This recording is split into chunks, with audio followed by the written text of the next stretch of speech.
Well, hi and good morning. Welcome to my shop. Hey, today is November 2nd. Oh, I gotta hesitate when I say that. November 2nd already. Wow. And I'm raring to go on this radio because once again at the start of the video I'm pretty sure of everything. Probably in a few minutes I'll be lost again, but maybe not. So I think I've got enough stuff rolling around in my head now. I made enough observations. I understand my equipment well enough. I think I've got a grip on enough stuff to really question what's going on with this coil. That sounds like something I've been doing all along, and it kind of is true, but I think this time we really need to take a really close look at this and make some decisions about whether this was a smart move or not. So I'm going to review the situation here and make sure everybody is clear on it, because I may not have been clear in the past. So here we go. Let me just make sure I got good focus. Here we are. Okay. The coil in question. This red part was added by me, okay, about 6 months ago. This lower part on the metal bracket was added by somebody else. And my belief is that this coil that was added by somebody else is because this kind of antenna is missing on this radio. And this is what they pulled out of their junk box to replace it.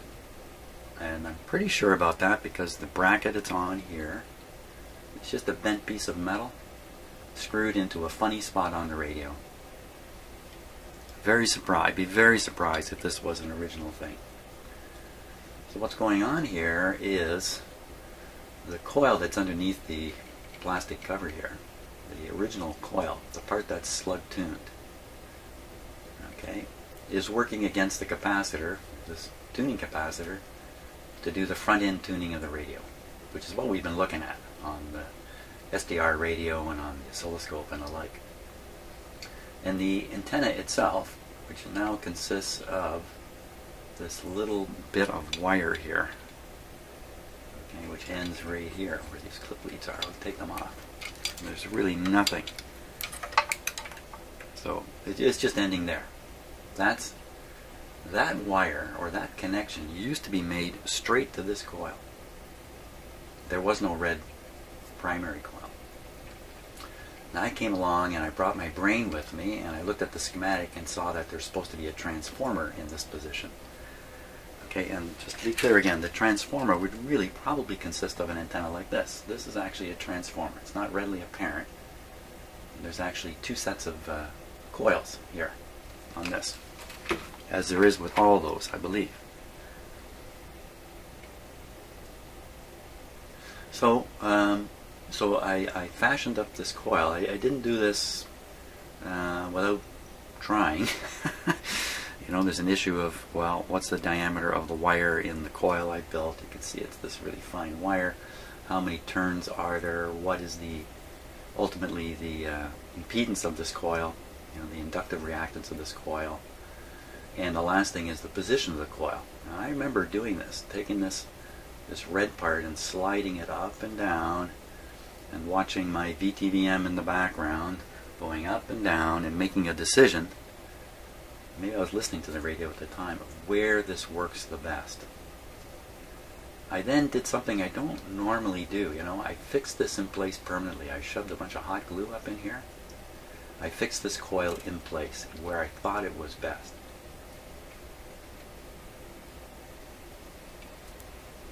Yeah, that claw's a little bit loose. Maybe it's not quite as tight as I thought, but in any case, I permanently fixed this in place relative to the coil underneath. I then moved the antenna from being attached straight to this coil to going through this primary. So the primary charges up, if I can use that word, the secondary coil down here, and then that carries on into the radio. You can see a wire coming around, coming right up to the grid on the first tube. That's quite a change from what was there. And my assumption was turning this into a transformer similar to what you see on the schematic would have to be a good thing to do. But, you know, I don't really know that. So here I am at this point now, and I did all this work before using just a vacuum tube voltmeter and a single frequency generator, single frequency signal generator. Well, now I've got a great opportunity to really look at this stuff, both using the sweep generator, the oscilloscope, and the SDR radio. Things are a little experimental, as you know from watching my videos, but I think what's happening is I keep making observations that I wasn't really ready to make or wasn't expecting to make, and then I have to go away and churn this stuff around in my head, along with a couple of bad ideas I had in my head that I managed to dislodge during all those, the last few videos, and sort of get the wrong ideas out of my head about this. So today the question is this what's really messing up this radio, this thing? Either my addition of this coil, or this whole thing, this whole tuned coil here. Is this whole idea bogus? Is this something you would do? Not the green part or the red part here, but this original part done by somebody else. Is this the kind of thing you do kind of just to make the radio seem to work? Or you know what? Chances are really good that the person who did this also didn't have a sweep generator and a scope. You could look at the waveform, and certainly an SDR radio, almost certainly. None of that was done. So whoever did this was doing their best too.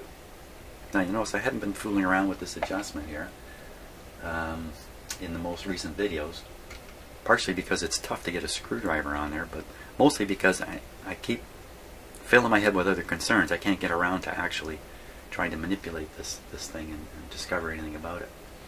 So in the last video, I hope I made it clear what my thinking was, and that is that in terms of tracking the front panel here, nothing is tracking the front panel. The oscillator appears to be doing its own thing relative to the front panel, and the same thing with this the resonance set up by this arrangement with the capacitor back here also seems to be doing its own thing relative to the front panel. My options here are to adjust everything so the radio works in one spot really well and forsake the rest. That's one way to go here. Obviously that's not the best thing.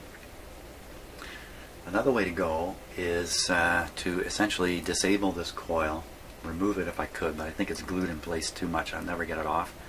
But I can disable it or remove it from the circuit electrically and pretend it's not there. I can restore the radio's connections to the way they were when I first got the radio. The antenna would be connected here, right here. This would just become the antenna terminal.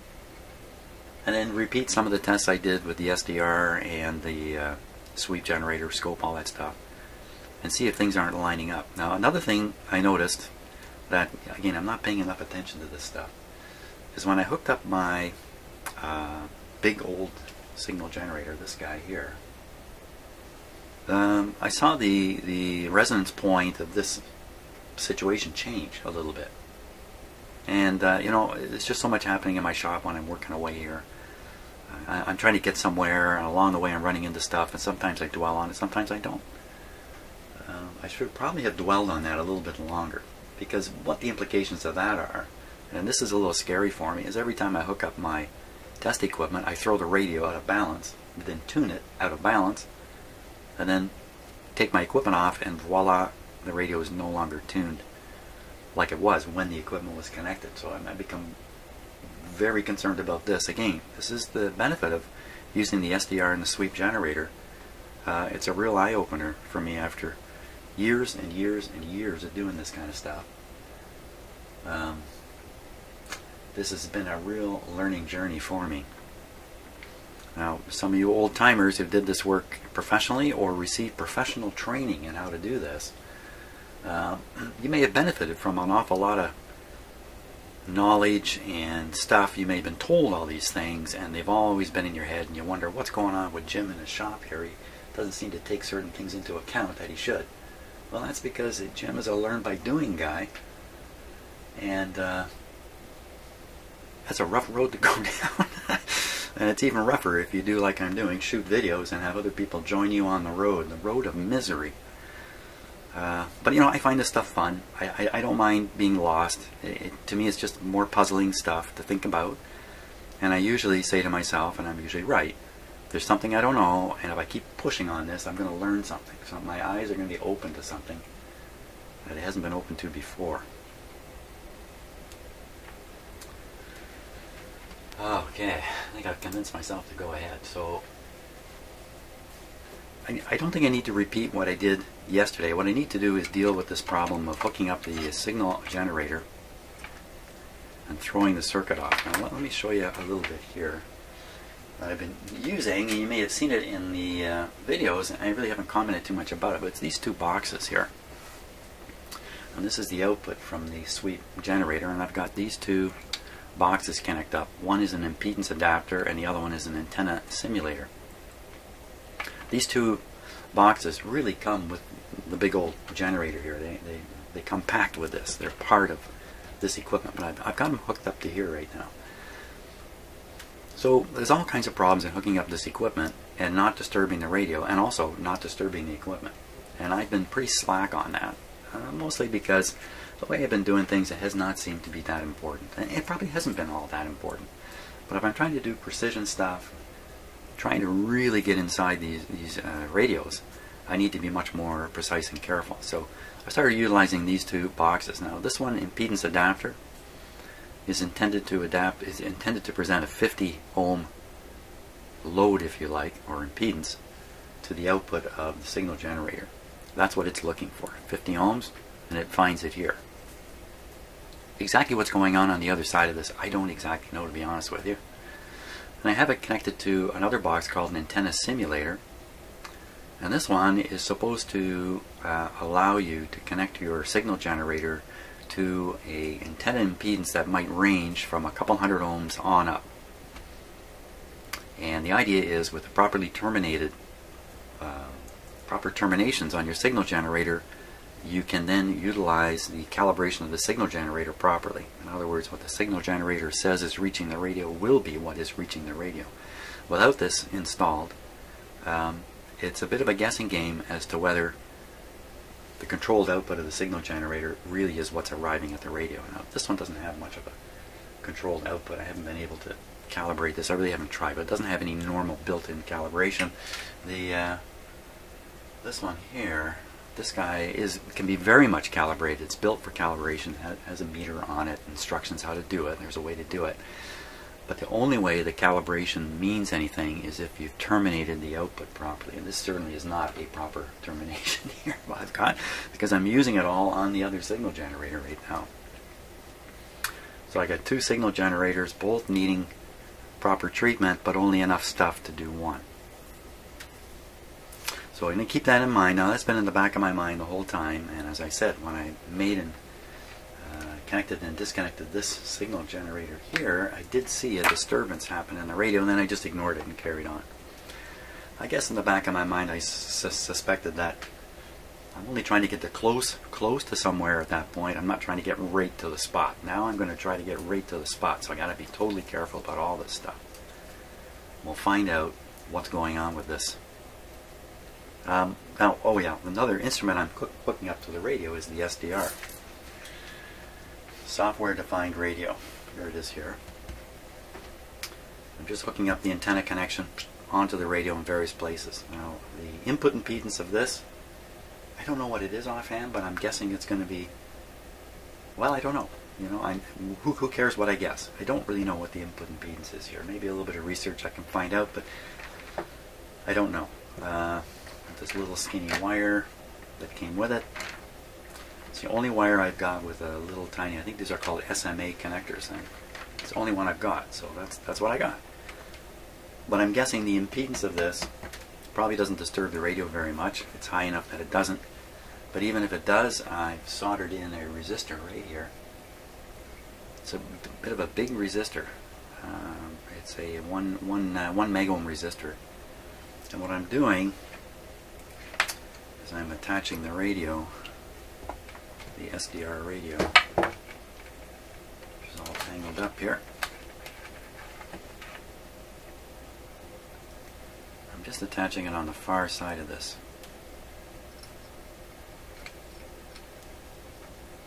1 meg ohm resistor. So that should isolate away the radio, the SDR radio, from the tube radio antenna and not cause a disturbance in these coils. So I'm pretty comfortable with the connection of the SDR.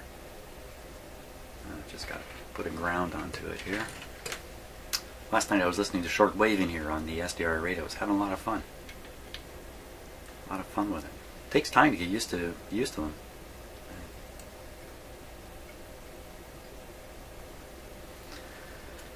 And my experience with the SDR is that, hey, it can be used this way. It does reveal things. Yeah, it's got its own little problems, but for the most part, I think it's a really helpful device in this circumstance. So I'm going to connect the. This is the sweep. So now I have a radio connected with this red coil in the circuit. This is the signal going through this red primary coil is coming from the sweep generator, and the SDR is looking basically right at what's going on with this coil through this connection. I got a scope connected here. I'm going to disconnect the scope because it also has impedance problems and circuit loading problems. We're just going to try to do this with the SDR radio and the sweep generator with what I believe is an appropriate termination.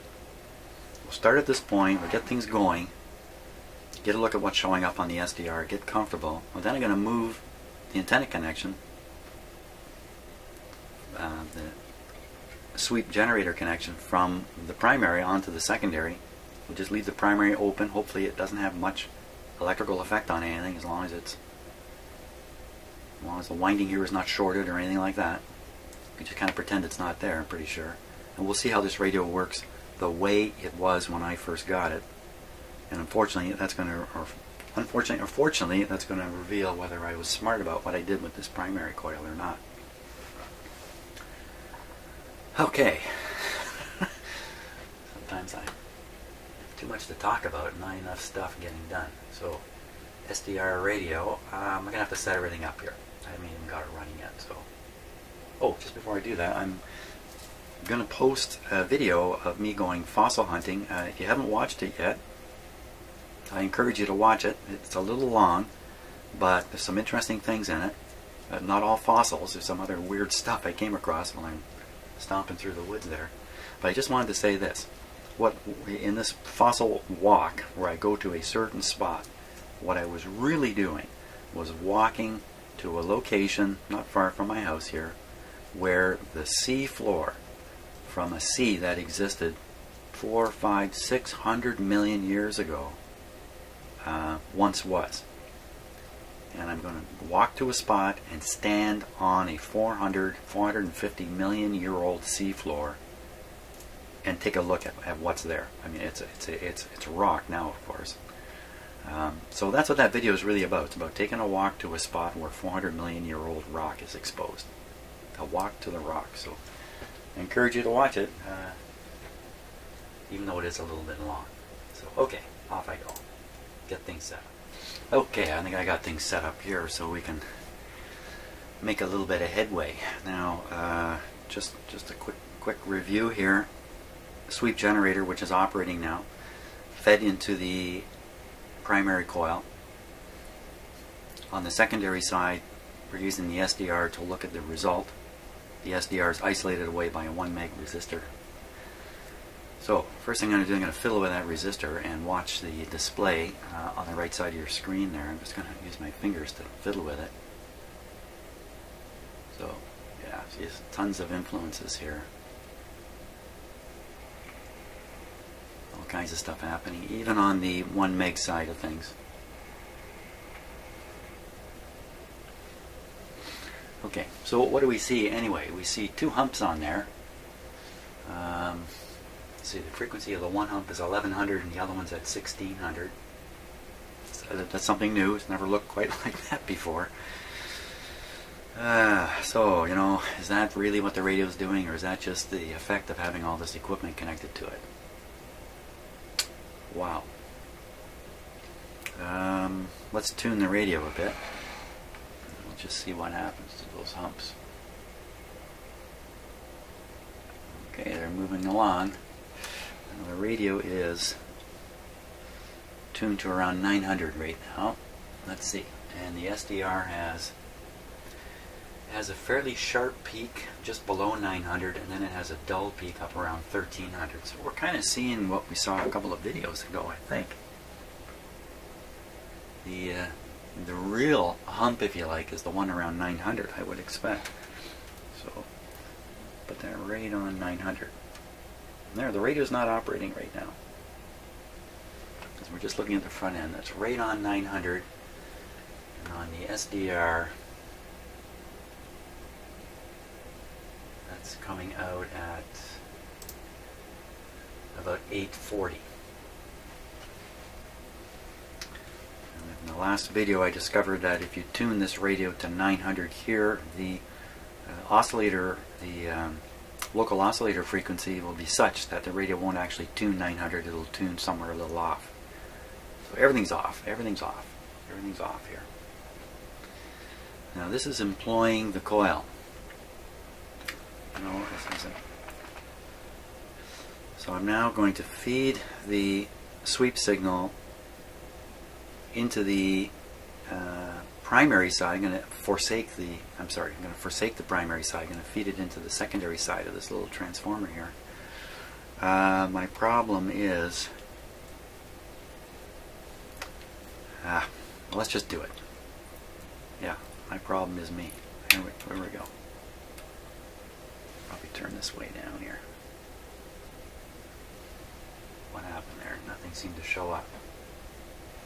It's kind of weird. Turn it back up.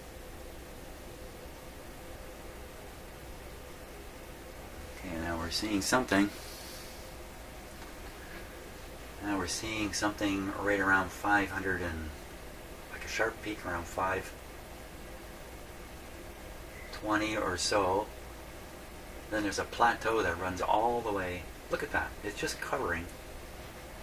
I can get my pointer going here. So this blue bar down here marks the AM radio band. It's like some kind of miracle here. This upper curve, which is showing the response, showing what the SDR picks up on the antenna circuit. It shows like a bathtub curve, perfectly aligned over top of the medium wave band. Well, that's absolutely and completely unexpected. I just never expect anything to look like that. What can I do here?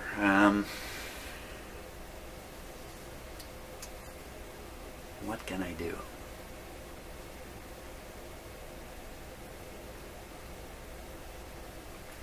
I don't know. I suspected as soon as I got going on this, I'd see something I didn't, I wasn't counting on, and I wouldn't know what to do next, which is kind of where I'm at now. Let's tune the radio a bit and see what happens to this thing.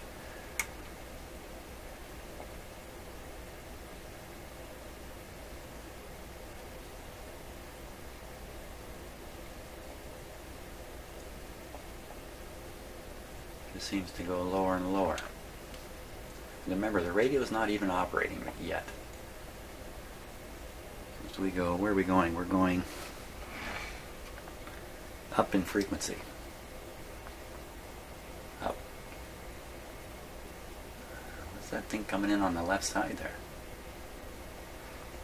Okay, so I've reached the end of the band here. What is that? So I get the SDR radio to actually tune into this thing. Let's listen to it here.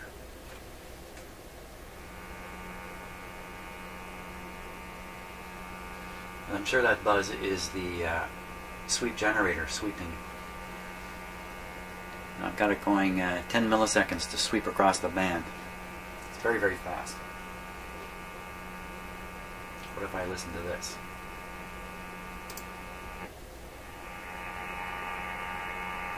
What if I listen in the middle of nowhere here?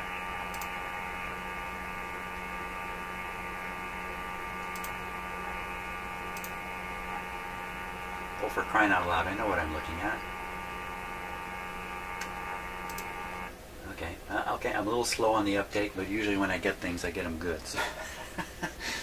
So this whole thing here is the sweep generator signal. Here's the end of it. It's ending at, according to this, 1640. It's starting around 500. That's true. That's exactly right. This gigantic peak here must have something to do with the radio's tuning response. Something.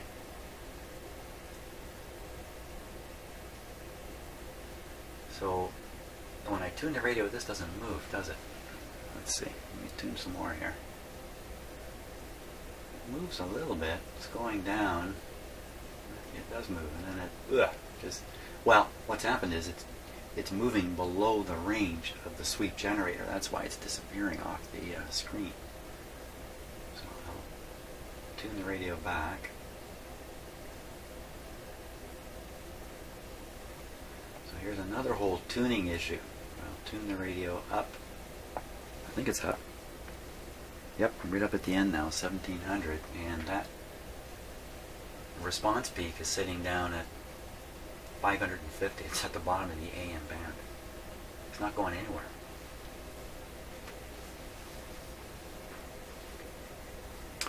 What to make of this?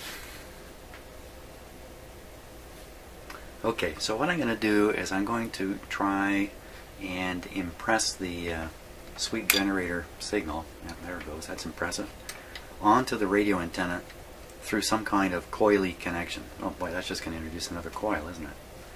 So what I'm going to do is I'm going to hook up a wire here. Just try this out. Who knows? This would be like hooking up an antenna wire. It's just a clip lead. Put it up there. And now it's just going to do the stupidest thing. I'm just going to wrap it around this cable here a few times. Goodness knows if this will actually send any signal over there. Probably not.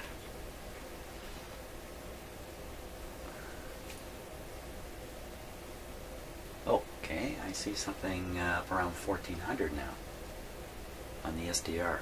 Tune the radio. That's a little better, eh? Okay.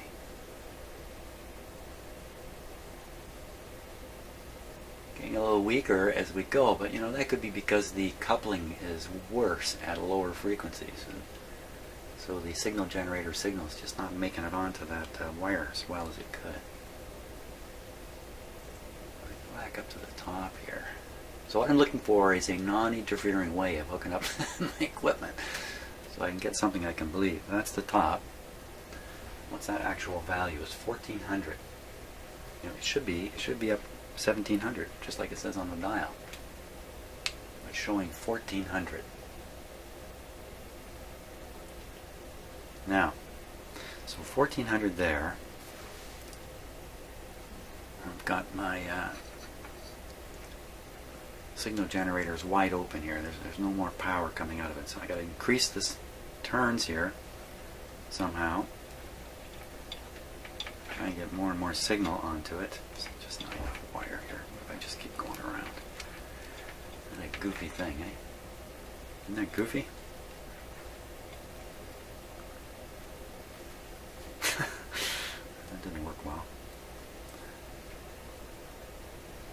What happens if I just move this wire around? See, I'm grabbing it. Look at the changes. I'm grabbing the... oh, I'm touching it. Stop touching the end of it there. Just grabbing it. So is that me grabbing it or is that me moving it? Oh my gosh. How can you ever tune up a radio? It's impossible. Not from moving it. That's from grabbing it. That's like some kind of capacitive interaction between me and the conductor inside this wire, upsetting the resonance point of this coil. Okay, so 1700 yields a tuned frequency, according to the way this is set up, of about 1350. Now, that's a little bit similar to some of the other tests I did. Let's go down the other end of the band now, at least until the peak gets a little hard to see. I can still see where it is. And we'll stop it right around there. That's right around here, I believe. We're moving the green line. Let me just double check. Yeah, that's it. Okay, so it's set to 700 on the SDR. The SDR is picking up a resonant point at 700, and the radio is actually tuned to, well, about 740. So the radio's tuning point is still a little low of the set frequency. Let's go right down to the bottom here. Whoops, wrong thing. Where'd it go? Hard to see. Okay, so that's around 600. Right, you probably can't spot this. I can find it because I'm the one turning the control, so I know what to look for here. That's set to 550, bottom of the band, and the pointer is a little above 550. Let's get this straight. Set it to 550 and the resonant point is higher. Set it to 1700 and the resonant point is lower, and I think that says a big problem. I think that's a big problem. Now let's try fiddling around with the tuning of this coil. So I'm going to go back up to the higher setting here where we get a bigger hump on the SDR. We can see it better. Okay, there we go. Nice big hump there. We're actually right off the scale here at 1700. And the hump is at 1350 again. Now I'm going to try and turn the slug. Look at that. Now that's me touching the slug with my hand.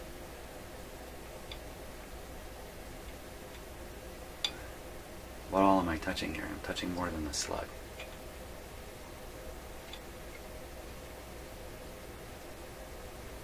Yeah, I was bumping into the grid cap here with my fingers. So it looks like I can put a screwdriver on there and not suffer funny business. Let me get a good screwdriver.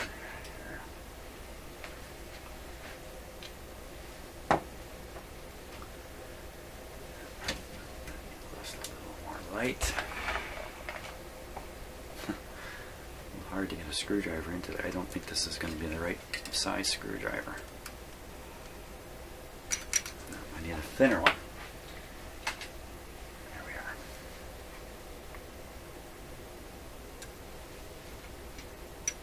Just make contact and watch what happens. Nothing happening. Okay.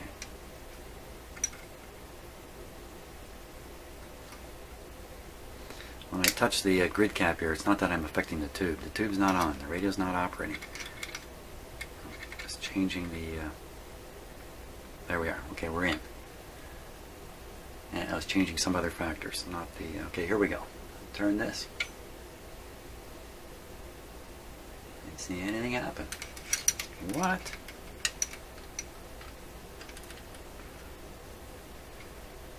Keep turning it.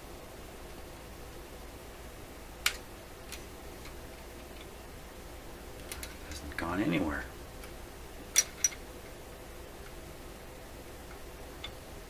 Just add this to the long list of observations that I don't... yeah, it's jumping around, me bumping stuff with my hand and that.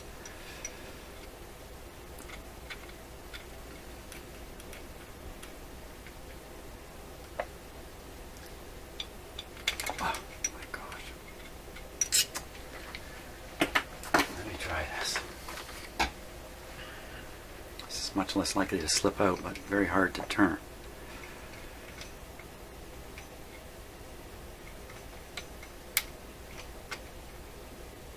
Okay. I'm cranking it.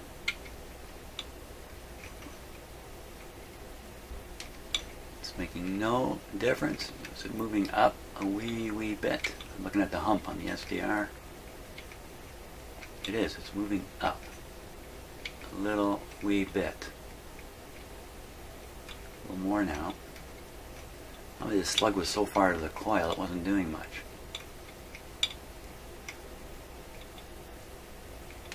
It's a long ways to 1700.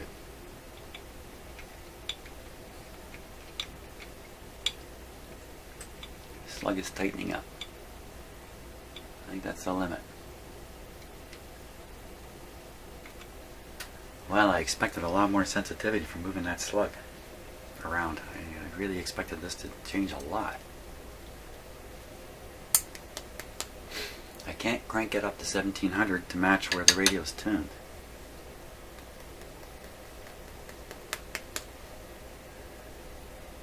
You know, I mean, the bottom line could easily be, this coil is not working for this radio. I'm never going to get this thing to work right. It's never going to happen. So my best option would be to pick a particular frequency of interest, where there's a station of interest, and try to make the radio perform at that location. It's not, you know, it's not a very good option, but I don't know what else to do. I don't have the antenna to put here.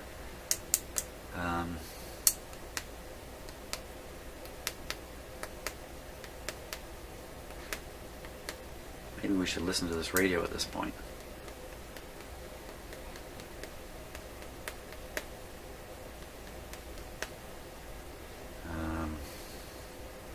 Yeah, I don't know. Sorry, I'm